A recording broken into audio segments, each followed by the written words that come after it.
notarization is that everybody thinks that, in fact, I think someone had mentioned, oh my God, you're saving so many trees. And that's simply not the case. I mean, it is an absolutely step in the right direction. And again, it was a concerted effort by a lot of wonderful professionals to be able to allow this to happen. It is not RON. It is not remote online notarization. These are not digital documents that are being notarized. These are physical documents that are being notarized. There are very specific steps that the practitioner has to go through in order to ensure that the documents are properly executed and properly acknowledged. I mean, I can go through the steps with you guys, but there's a lot of steps that you have to follow to make sure that you are going to legitimize the documents and you have the proper attestation on them. Yeah, I'm going to trust that you're doing everything properly. You know, that's why I like to surround myself with experts, because I don't have to know every single thing. But I'm glad you're on top of it. Just by the way, too, we are streaming to Facebook, and I am recording this meeting, just as a heads up to everyone. Let everyone know that. So moving on to Rick, how about you? I know there's a lot of big changes in the mortgage industry right now. What's one thing that stands out today? Yeah, I mean, you know, it's funny in how this all happened, the financial crisis, right? We kind of had a runway. We kind of like looked ahead and said, hey, we kind of see what's going on. We're going to a downturn, and, you know, things are gonna start tightening up. I mean, we probably had the best first week of March ever, right? The best economy, the best housing, the best everything, you know, rates had dropped so fast. And we were just, this is amazing. And then all of a sudden the government shut down, or not government, but the whole country shut down. And so we've been zigging and zagging ever since. And so what I would say is right now what we're working through is a lot of the unintended consequences of the government's, some of the policies the government has put in place really to help support the consumer, support the industry. But because it happened so quickly and it happened really kind of just from the hip, we've had to navigate around some certain things. So one of the biggest things right now is forbearance. So for those of you guys who haven't heard that word or don't know what that means, essentially the government has said, hey, if your loan is owned by Fannie Mae, Freddie Mac, or Ginnie Mae, then you can call up your servicer and you'll be able to get forego mortgage payments over a certain period of time. Sometimes it's 3 months, 6 months, 12 months, a couple of different ways it can happen. You can delay them for 3 months and then everything's due on the 4th month. There is some lenders that are putting into the back end of the mortgage. And so over the last month and a half, 2 months, I mean, that's been options for clients, but unfortunately it's created havoc in our industry. So, you know, it's navigating some of that, but also getting the education out to the consumer that forbearance isn't free money. It's not, hey, take a couple months off, great, and then catch up later. It's going to have an impact. And if it's already starting to have an impact, and what I'm hearing over the last couple of days is, and we can get more into this later, I don't know, Carrie, but that if you take a forbearance out, that it's going to prohibit you for getting a conventional loan for 12 months. And which has been a pretty dramatic thing, and people that are getting in forbearance now that want to buy a house in the next month or two are having a hard time doing that. So that's a big change. And what I would say to people is, if you need a forbearance, if you can't make your mortgage payment any other way, it's there for you. And it's something that, you know, you need to take advantage of. For people who can make that mortgage payment, man, you gotta stroke the check. And it's messy right now. So that's kind of what I would recommend. I'm really glad you brought that up, Rick, because I think that, you know, I've had a lot of questions about that personally, about people asking about deferral versus forbearance, and is this just an opportunity to have no mortgage payment for a few months? And like you said, it sounds like it's really just a worst case scenario. Like if you really can't do it, then yes, it's there for you as an option. But if you can make your payment any way you can, then it's better just to keep making the payments. Yeah, one of the things that's different from when the financial crisis happened in '08 is you'd have to prove it, right? You have to prove you had laid off. You had to prove that there was a hardship there. What the government's done is essentially just said, anybody that wants it, asks for it. We're getting reports that even if you call up your servicer and say, hey, can you tell me a little bit about what a forbearance is? People even put it into forbearance. And it's showing up in your credit report. It's showing up in your credit report on in the memo line that this loan is in forbearance, even though you might not have said, hey, send me the paperwork, we're ready to go. So yeah, there's a lot of things that are happening with it. It's not free money. And so there's not that second check, right? To see, do I need it? Like, prove to me that you're laid off, or prove to me that there's something going on. So you do have a lot of people taking advantage of it, just thinking and getting misinformation that it's free time, that you don't have to, you could save an extra $10 in your savings account, right? To have your mortgage payment sitting there for an extra month. It's But I just want to say something real quick. I mean, some of the clients and in fact, some of the real estate agents that reached out to us to be able to exercise this forbearance option. I have reviewed some of these agreements on behalf of the lenders that are offering the forbearance. Rick, I agree with you. I think that the threshold is really set low with regards to people being able to get the forbearance, and I think it's being rubber stamped. But there is a provision in these forbearance agreements that specifically state that you are being adversely impacted by COVID-19, that your business is being adversely impacted by COVID-19. And I think that people need to take that provision seriously, even though they are being rubber stamped. And I also think most consumers don't realize the impact it's going to have on their ability to be able to get a mortgage over the course of the next 12 months. I think that's a very, very important point that they need to be aware of. Yeah. I totally agree. It's a lot of fine print that goes along with it. You have to make sure you're aware of. So thank you, Rick. And Jason, what about you? What's something that stands out for you as a big change or something unexpected about this time in your business?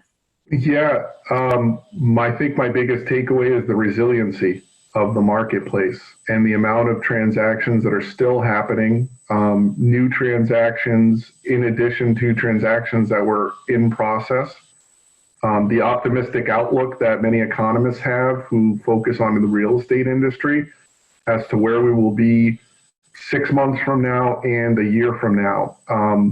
It's really been amazing just how much agents have been able to accomplish to make showings safe, and to go virtual and to host online open houses.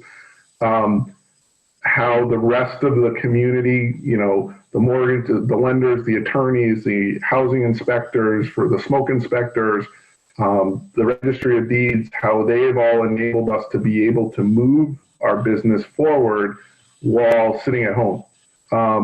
And that's a consumer-centric thing. That was developed to help sellers and buyers be able to create these transactions so people who needed to access the liquidity and the equity in their properties could do that. And the buyers who needed the place to buy because they were relocating or any reason could still do that purchase. Imagine if you were relocating for work, you had a job, and you weren't able to close. You couldn't stay in a hotel because a lot of the hotels were, were not considered safe or were taken over by hospitals and putting staff up. I know MGH has an agreement, for example. So, what that could have done and where we ended up, I think it was just a really amazing and a testament to the resiliency of the marketplace and of the agents enabling it to happen. So, yeah. Yeah, I would agree. It kind of feels like the initial shock has worn off and we're adapting as an industry, and even the consumers are kind of adapting to this new normal, as I said. So. And I think a lot of the slippage in the way we did work as agents is going to be removed. One of the really most fascinating comments I've heard recently coming out of the Cape and Islands, where they track the number of showings to the number of to the first offer, meaning how many times a buyer looks at how many different properties a buyer looks at before making an offer. It Yeah. went from 3 2 years ago to 9 to, excuse me, it went from 12 a few years ago to 9 last year to 3 in the past 2 months. Wow. You know, 3 places they're looking at before putting in an offer. And I think that really has to do with the fact that they're doing a lot more of that pre-qualifying online.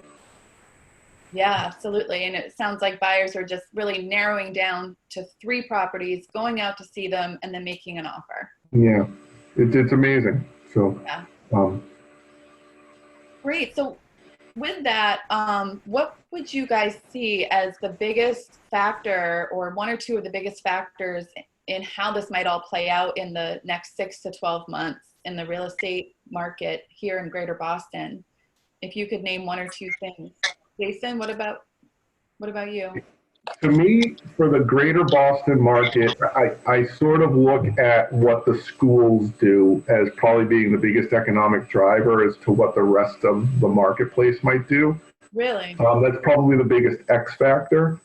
The schools support a lot of what's going on. The stores, the restaurants, you know, a lot of the small businesses in the neighborhoods around Greater Boston, you've got a population of hundreds of thousands of students. If they don't have online classes, that could be a pretty big concern. However, the reality is that's probably a 4-month pause. It's not going to be the end of the world. It'll be more painful. That's probably one big concern that we just don't have control over until it's something the universities have to determine whether or not they can be there. And what that will do is it changes the effect of what the economic cycle looks like for rental housing versus and the option to buy and what the cost benefit of that is.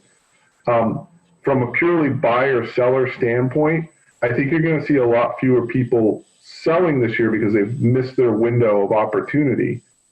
So, meaning the summertime is a time where a lot of people have the flexibility to move. The fall, winter, spring, there's schools, there's obviously weather-related issues, there's job-related issues that make it more difficult to move. That's why we see such a robust spring market typically. A lot of that pent-up opportunity to sell and of course put properties on the market, create opportunity to buy is going to be shifted into 2021, and you're just going to see an explosion in 2021. So that's sort of the crystal ball is where the opportunity might end up being.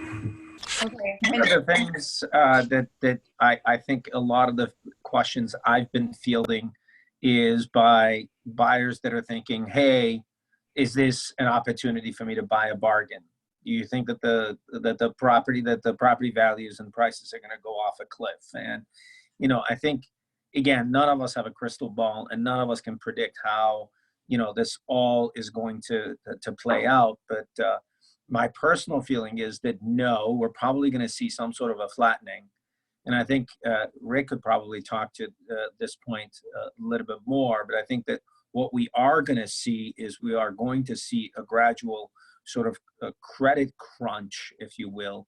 And as a result of the credit crunch that we're going to see, there's going to be some flattening that will happen. And I think you're going to see some leveling out of the appreciation that everybody's used to.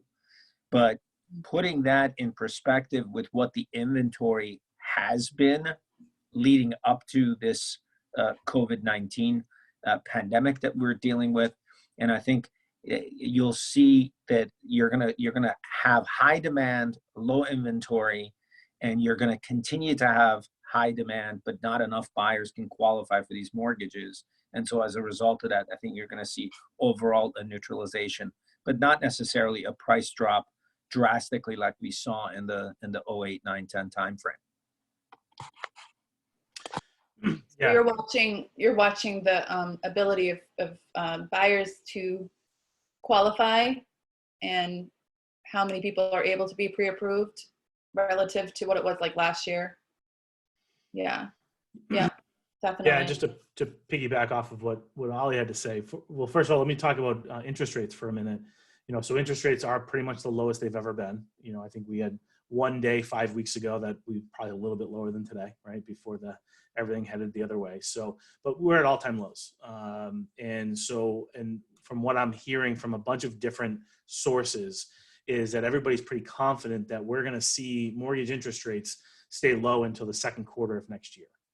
So what's happening right now is the government is artificially keeping mortgage rates low. They're doing that by buying up mortgage-backed securities. It's just the instrument in which we generate mortgage rates and bonds and things like that. So they want to keep it low. They're going to continue to do that and keep us low until we start to climb out of this. If they decide that they're going to let rates move higher too early, obviously, as we're in the middle of an economic rebound, it's not going to happen. So for buyers out there and people that maybe have gotten laid off and are really anxious because they want to refinance and take advantage of low rates, there's a very strong chance that they're going to be here into next year. For me personally, I'm a little bit nervous around the time of the election. So I think depending on what happens with politically, we might see some volatility there. And I don't necessarily know what that means, if it's going to be good or bad, but I do think there's going to be some volatility there. So I don't think it's going to be a flat until the second quarter. One thing I'll talk about as far as qualifications on mortgages, certainly, right? We've got people that are being laid off, furloughed, and so yes, people can't qualify right now. I think nationally, it's a much bigger issue than we have here in the Northeast and in Boston area, where I'm talking to a lot of clients right now, and quite frankly, a lot of them are saying, "Hey, I'm going to get bonuses out of this. I'm going to get that they're even busier than not." So again, we're in a little bubble here that we've got a bunch of things. You got tech, you've got healthcare, you've got education, you've got a bunch of things that are protecting us. But I think. And I had a client last night I was talking to that bought a $1.8 million home in Bedford from a Zoom call, walking around a property. So, it's, and the home buyers, I had 5 home buyers bidding on the same house up on the North Shore.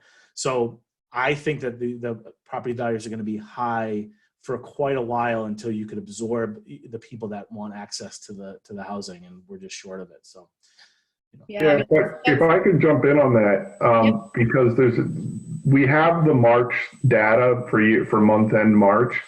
The single family median selling price went up by $40,000 for what closed. The condominium year over year median selling price went up by $70,000 by what closed. So to think that there's going to be a decrease in price points, it's really just optimistic. We had such a depth of buyers for the supply we had available. We're undersupplied in the state. A lot of regions are, but Massachusetts, Greater Boston area, one of the worst for undersupply of housing. We just don't have enough of it. We will see fewer opportunities fewer properties coming on the market. And there will be fewer buyers that qualify for loans or for financing, but there's still more people who qualify than there are supply of property available. So that's really where, to think that we might have a decrease is I think, just really optimistic. It's not there. Would we be flattening? I'd like to think that's where we would come, but when I get back to, my biggest surprise here being resiliency, I actually am seeing that prices are going up because there's fewer supplies. So, and it's likely to get worse next year. So now is a great time to buy. Rick could probably talk a little bit about how inflation could affect financing because we are going to be facing inflation issues. So getting into a buying situation now is really a good opportunity because your money is going to be more valuable now. Your property will hold its value, but your money is going to be more valuable now. When we hit inflation next year, you could see prices being augmented by that. So that gets into a whole deeper conversation about the money factor. Are you guys seeing, and this is really directed more towards Carrie and Jason, are you guys seeing, is there supporting evidence of what we saw as far as the article in the Globe and some of the conversations I've had with other agents with regards to this attraction towards moving out of the city and going into the burbs because people are now so afraid with regards to the close contact that may have with people.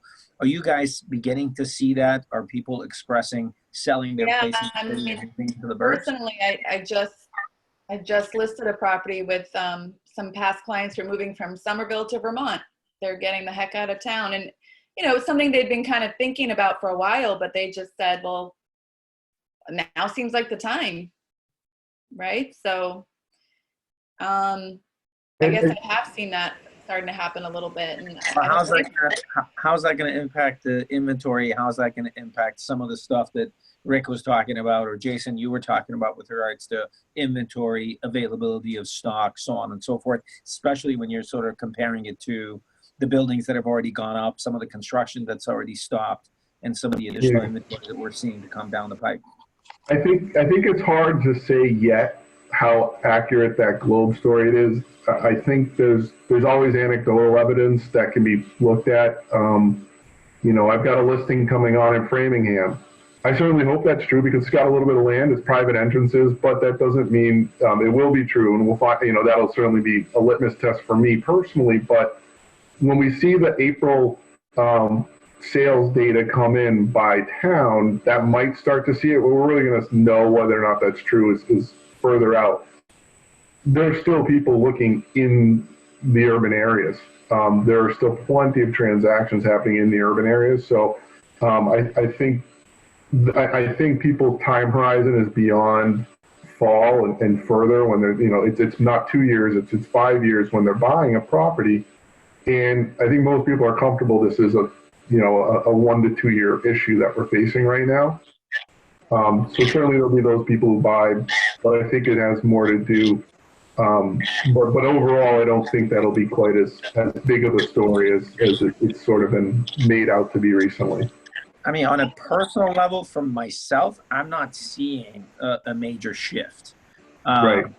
So I can't say that personally as far as the number of transactions that are coming in today. And you know, this is not skewed by whatever that was in the pipeline from a month and a half or 2 months ago. What's coming in today, I'm not seeing that significant sort of move from the city or away from the condominiums and into single family homes.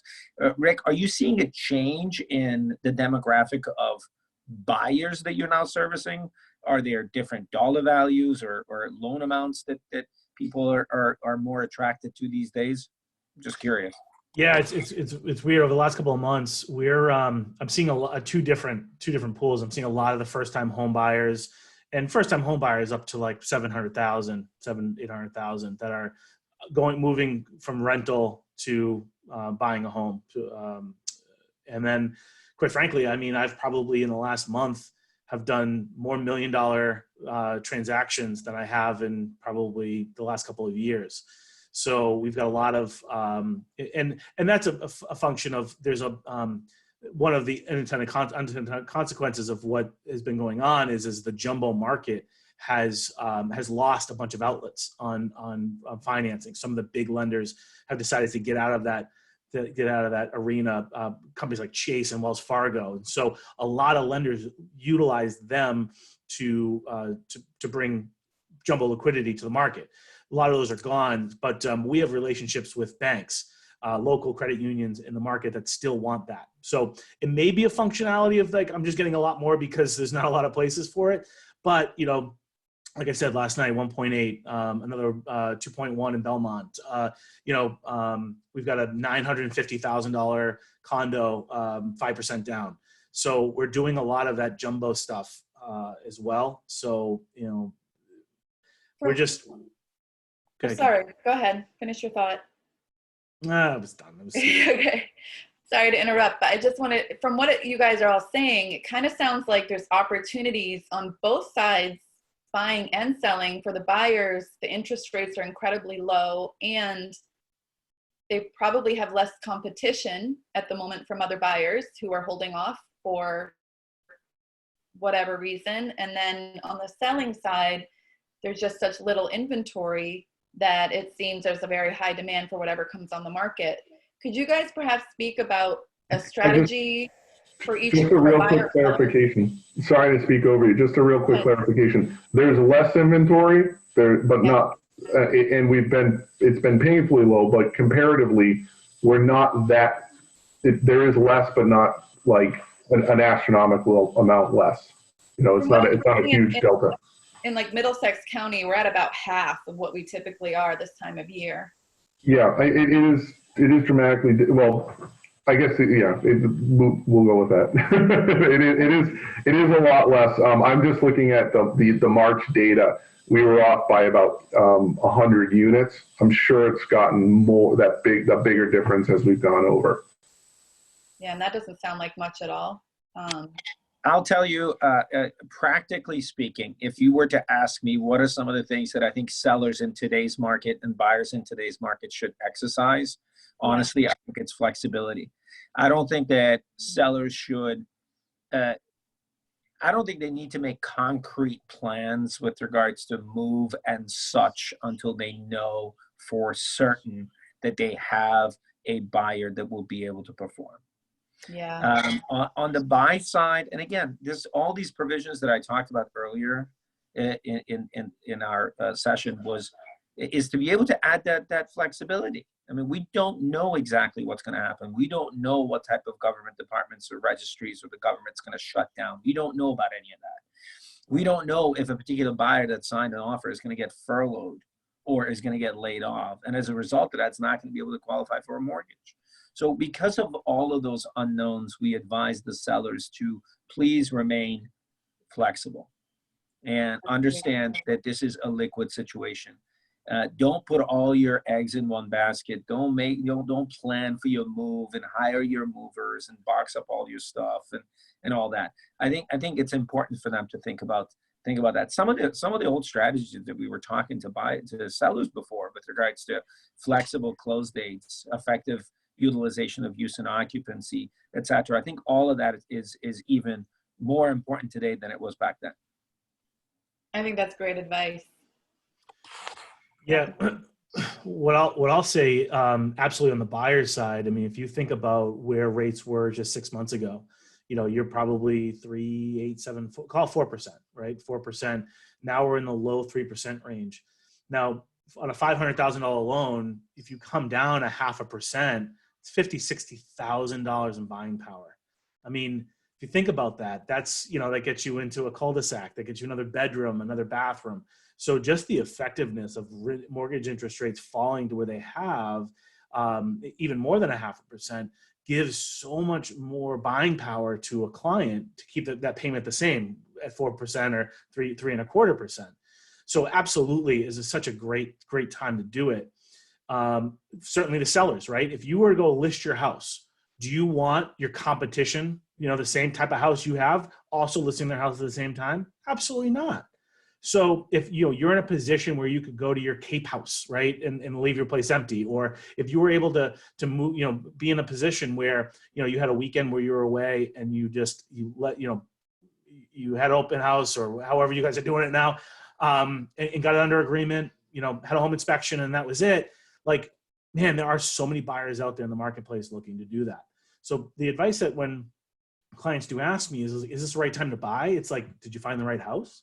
That's it. If you find the right house, then you go for it. You know, maybe it's not time to fit the square peg in a round hole, but, you know, find the house, know that you're going to be in the property for at least a couple more years.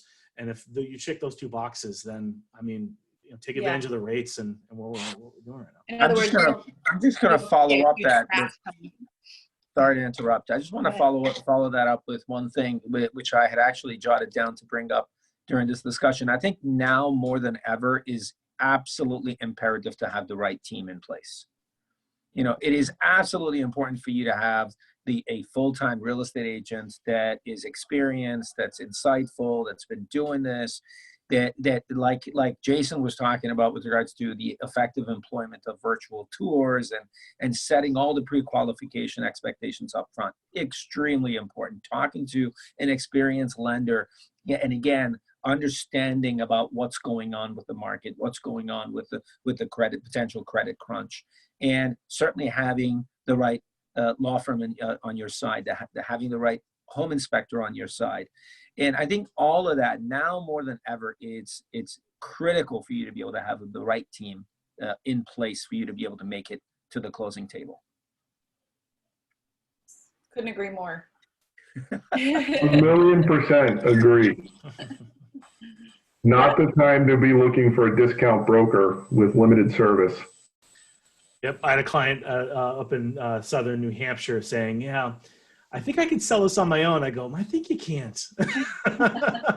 No, I think you need to call that agent and now and pay them more, because at the end of the day, you got a lot of moving parts to handle.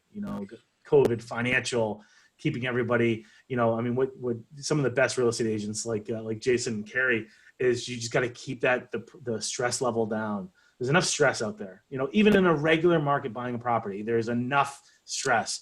Add a little COVID on top of it, a little financial stress on top of it. You need that partner that's going to absolutely, keep that, be the rudder on the boat to keep everybody, moving full steam ahead. So Yeah. no for sale by owners right now. Yeah. There's just Forever. a lot of moving parts. I can't begin to think about the number of small details that have changed on a almost daily basis over the last 60 days. That unless you're part of an organization that's tracking those things, I don't, and providing that information, I don't know how an independent person or an agent who's not engaged with the market could even comprehend. You could get fined by the state or the town for hosting an open house in some of these towns. You could be sued for bringing people into an environment where they might catch COVID. And then that's just trying to navigate actually hosting an open house and getting into the transactional issues.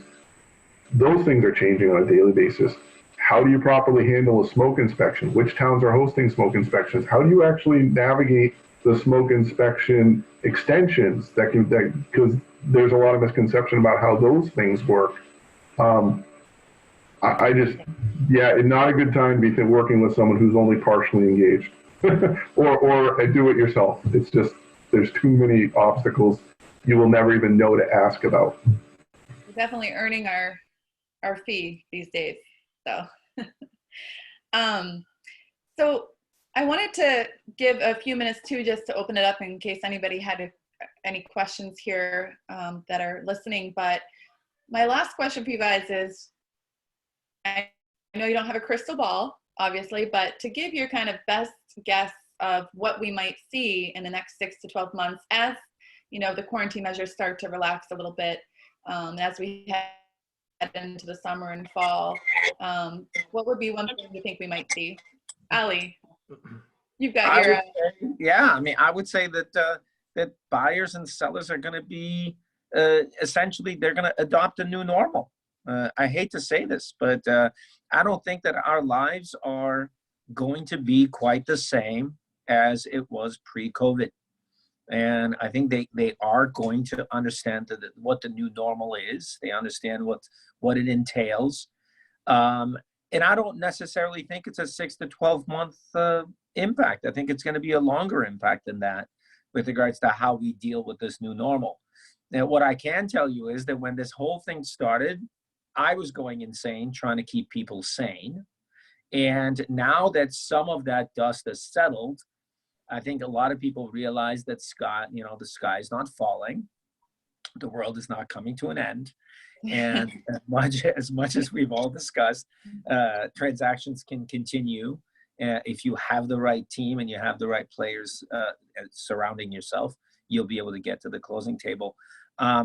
Like I said before, 6 to 12 months. I think you're going to see a flattening of appreciation. I don't think that you're going to see prices falling, from a cliff.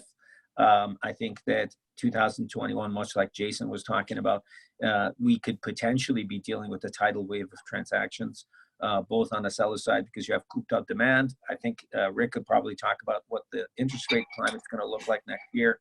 And if the interest rates will continue to be low, and I think the inventory is going to, as Jason has suggested, is going to come back, I think you're going to see massive amounts of transactions over the course of the next 6 to 12 months. That's my 2 cents. Woohoo! That's good to me. Rick, thank you, Ellie. Rick, you touched on the interest rates a little bit staying low, which is great news. Anything else you want to mention? Yeah, one thing that I'll piggyback off of what Jason had said about inflation. One thing that we know is inflation erodes the value of a bond. Okay, and so earlier today I was talking about the mortgage-backed securities, which are bonds. And so what happens is when you have a higher inflationary environment, you will start to see bonds erode, meaning mortgage rates move higher.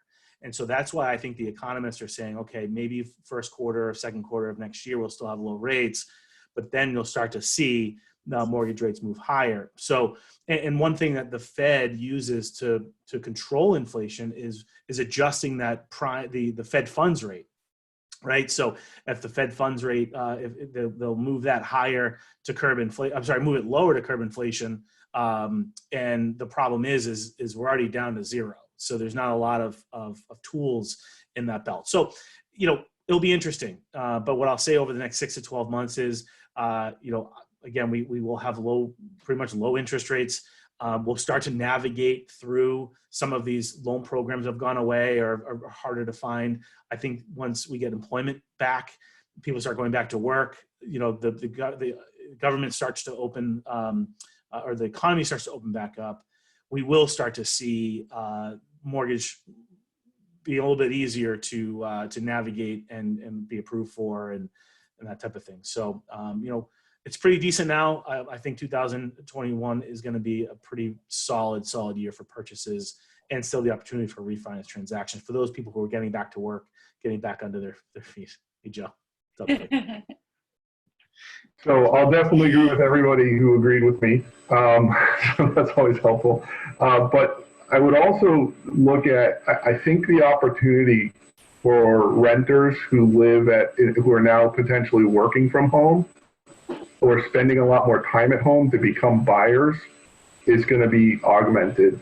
Right going into this, into COVID, at the end of February, NAR released an advertising campaign called Unrent Yourself. And I just think of what that kind of means is having control over the space. And now instead of spending all our time at work during the day while we're awake, more and more people are are going to be working from home. If they're not working, they hopefully will get their jobs lined up as the economy starts to open, but there'll be more and more of those people who were working in office spaces who can now work from home. You're going to want control over your space. You're going to want to be able to paint your walls or put up shelving or improve it. So I just see this huge shift of people not wanting to be renters anymore and having control over that space. That may be moving further out of the city because of not just quarantine-related issues, but having some land to set and having more rooms available to them, so they can have that home office. Being able to create that sort of disinfectant room. If you looked at a lot of the architectural digests that are coming out, people are talking about having new entrances laid out with sinks in the entryway where you can wash your hands and sort of disinfect things as you walk in the door. Being able to set your house up so you can have control over it. So I get back to, I think that might be something that we could see sooner than later. Inflation certainly is a big driver in value. You're going to get more for your money this year. If adjusted for inflation, we might be talking about a leveling. I'm not really sure I agree with that. I definitely see that prices are going to be going up, both because of a demand issue and because of an inflationary issue. So in the next 6 months is a great time to buy. We always talk about when's the best time. It's always now. Well, now really is a really good time to buy because you could be paying more for less in a year because of all the factors that are going into it. One of the things we have to remember is, as a country, we were providing 1 million units per year less than what we needed for the demand in terms of new construction. that just got exacerbated. So we haven't been meeting the housing needs for the country in terms of opportunities to buy for new construction. So we've got to get back on track with that. And that's why I think any of these properties that may have difficulties because renters don't pay, developers will be buying those up and turning those into condominium projects. And I think which is why I don't really see a price going down on even investment properties, because they can quickly be kind of repositioned into that condo development opportunity. So, yeah, I mean, great opportunity to be if you're a buyer right now. If you're a seller, know that when you sell and buy something else, you're going to get more for your money right now. So if you're looking to make an exchange, now's a good time because that money can do more for you now than it would be able to do for you next year. So awesome stuff. That's covered a lot of ground there. That's great. If anybody has a question, you can just put it in the chat box, and I'll put the question to the panel. I'll just give a couple of moments to see if anybody has anything for you guys. But again, you covered so much ground. But just real quick, so it doesn't sound like anybody is predicting a big onslaught of like foreclosures and short sales. Is that what I'm hearing? You're not predicting that? The only, and I don't think it's going to be prevalent, certainly not like '08. The only thing that concerns me is one of the things about forbearance back in '08 was it ended up turning into a foreclosure. In other words, they couldn't catch up. They couldn't get themselves in a position to be on track with their payments. And then they kind of just fell into, a situation where they just couldn't pay the mortgage. So I think that's really the only, but I think there's, in Jason and Carrie, you probably have these stats, but the amount of home equity right now in people's homes is bigger than it probably has been in a very long time. So that should reduce the short sale piece of it. But I do fear people getting into forbearance ends up translating into potential short sales or foreclosures and things like that. So that's the only thing. Other than that, I am a firm believer that rates will continue. Appreciation will continue to stay at least flat, if not continue to grow over the next 12 to 18 I agree with Rick. Yeah. Yeah, the national average home equity is like 55% or something like that. So it's a huge difference from 07, 08, when people were on really thin ice with their equity. So, and the amount of people that actually have mortgages across is like, it's like 50% of people don't even have a mortgage on their home, right? So it's a pretty staggering number. So if it happens, I think it's not going to be as bad as 08. Yeah, I mean, I think the other thing to look at is how fast can you sell if you are in trouble and you need to move out and move on. And days on market, and this is just staggering to me, in March fell by between 3 and 5 days in Greater Boston. So in the middle of this pandemic, we're selling houses faster for more money. It's kind of funny. It's shocking, but if you need to get out, you could be out quickly. You could be out within 1 or 2 mortgage payments. 1 week on off, on 1 week to days to offer is we're right back in the middle of that, and less than 40 days to close is just unbelievable to me. Awesome. That's great. I mean, it sounds like the future's not too grim, and that's really nice to hear. And I don't see any questions in the chat box. So what I'm going to do is I'm just going to make sure everyone has all of your contact information. And then that way, if they want to reach out about anything more specific, they can do that. And I want to just say thank you once again for being here. You guys rock, and I'm so honored I can call you part of my team. So thank you all. Thank you for having us. Thanks for hosting us. Thanks, Jerry. What's up, Joe? Hi, Joe. We're hungry. Carrie. Floating around here in the kitchen. Thank you, Carrie, for putting this together and creating value. Yeah, for Carrie, thank you. the consumer. Yeah, this has been great. I definitely picked up a few things, and I love what Ali and Rick have added. So thank you. Thank you. Thank you to you as well. And Carrie, thanks for inviting us. Oh my gosh, my pleasure. So good to see you. All right. Be well, guys. Stay safe. Yeah. Take care. Bye, everybody. Bye.